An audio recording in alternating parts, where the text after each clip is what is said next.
दोस्तों नमस्कार जी। राम राम। कैसे हैं आप? आशा करता हूँ आप अच्छे होंगे, स्वस्थ होंगे। आज हम फिर हाजिर हैं एक नई कहानी के साथ।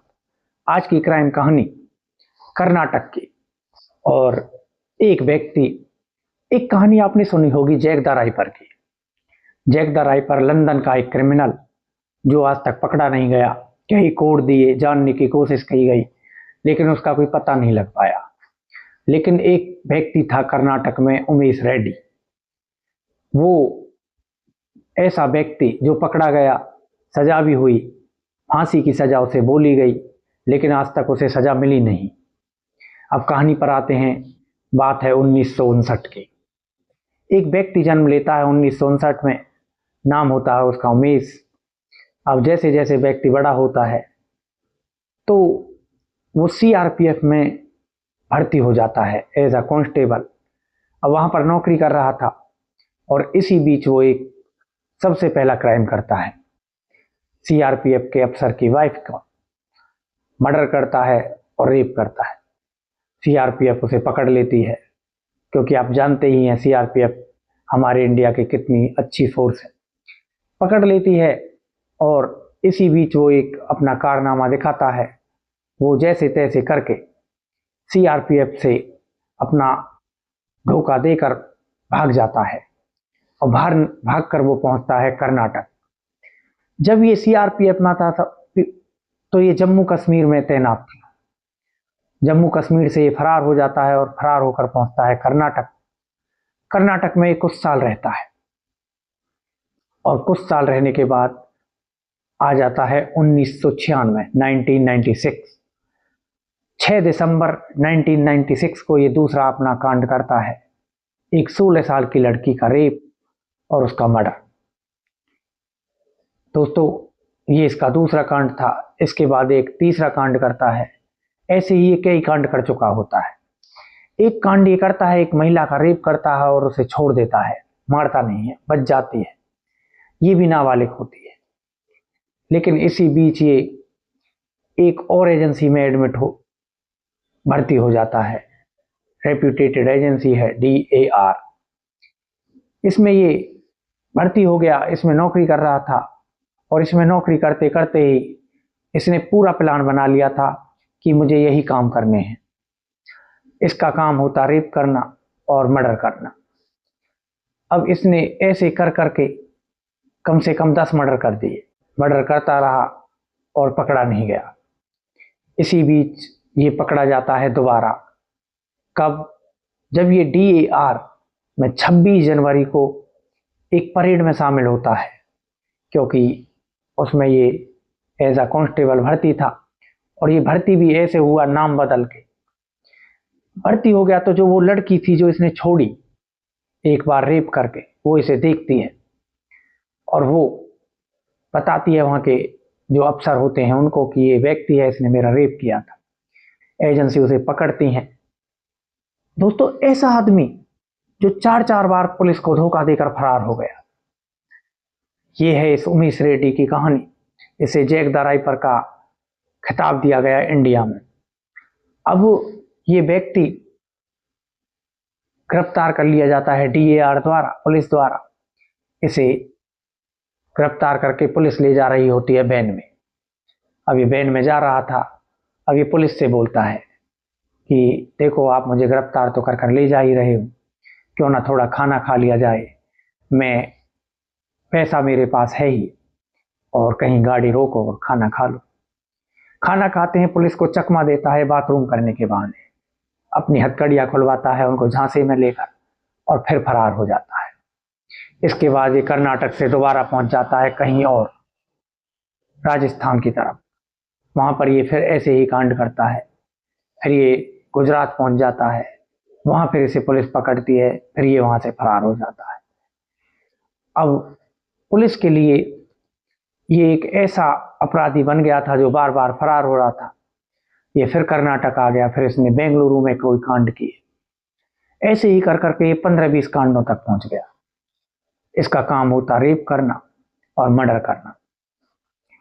इसी बीच बेंगलुरु में, कर्नाटक में एक अफवाह उड़ी कि महिलाओं के जो अंडरवियर्स होते हैं वो गायब हो रहे हैं। अब ये बड़ी एक अजनबी सी अजीब सी बात, पुलिस ने इंक्वायरी चालू की लेकिन कोई सुराग मिल नहीं रहा था। इसी बीच जो एक महिला इसको देखती है कपड़े चुराते हुए, पकड़ा जाता है, पुलिस पकड़ लेती है। अब की बार ये पकड़ा गया 2001 में, लास्ट बार।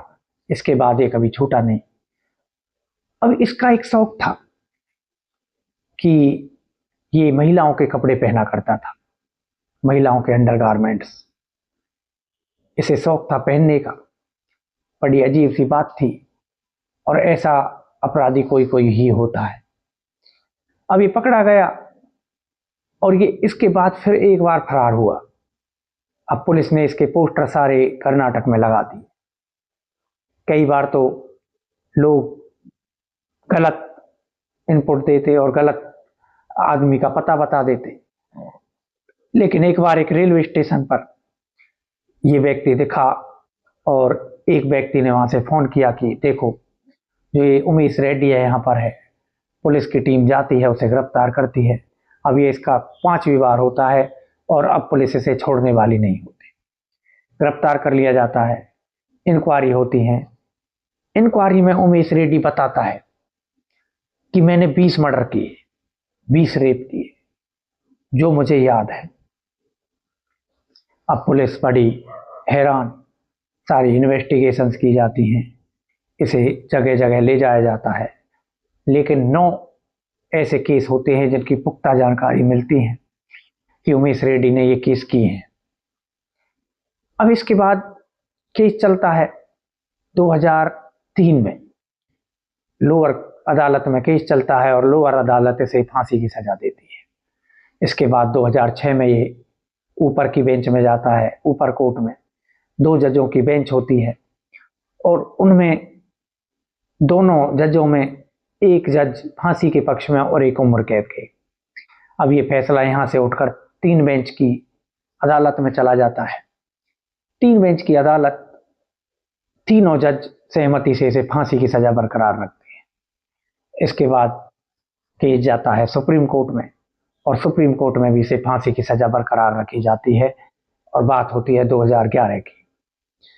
1996 से 2011 आ गया।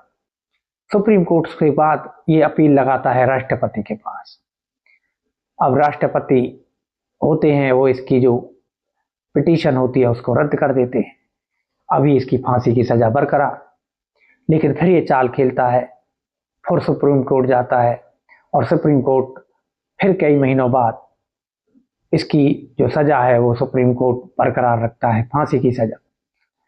इसके बाद इसकी मां उमेश रेड्डी की एक फिर से पिटीशन लगाती है, मर्सी पिटीशन, राष्ट्रपति के पास, इसकी सजा को उम्र कैद में कन्वर्ट करवाने के लिए। लेकिन फिर ये जो इसकी सजा होती है राष्ट्रपति द्वारा रिजेक्ट कर दी जाती है और जो उम्र कैद का इसका सपना था वो सपना रह जाता है। फांसी की सजा अब भी बरकरार थी। दोबारा ये हाई कोर्ट में जाता है, वहां पर कहता है, अलग बहाना लगाया जाता है इसके द्वारा कि जो मेरी मेंटल हेल्थ है वो खराब है, मैं पागल था, मेरा दिमाग खराब था। लेकिन वो केस भी कई महीने चलने के बाद रिजेक्ट हो जाता है सबूतों के आधार पर और इसकी फांसी की सजा बरकरार रखी जाती है। 2016 के बाद 2022-23 आ गया, लेकिन इसको फांसी नहीं दी गई। दोस्तों, इसका क्या रीजन है? या तो ये बार बार जो पिटीशंस लगा रहा था वो रीजन हो सकता है, लेकिन अभी तक इसको फांसी दी नहीं गई। एक ऐसा व्यक्ति जिसने 20-20 मर्डर किए हों, 20-20 रेप, ऐसे व्यक्ति को फांसी की सजा जल्दी से जल्दी होनी चाहिए और शायद दुआ करते हैं फांसी की सजा जल्दी हो जाए। तो दोस्तों, ये कहानी थी उमेश रेड्डी की। उमेश रेड्डी एक ऐसा व्यक्ति जिसने 20 मर्डर, 20 रेप किए, पूरे कर्नाटक में इसने बवाल मचा दिया। ऐसा व्यक्ति जो हमेशा महिलाओं के कपड़े चुराता, अंडर गारमेंट्स चुराता, उनको पहनता। ऐसे व्यक्ति को क्या कहेंगे आप?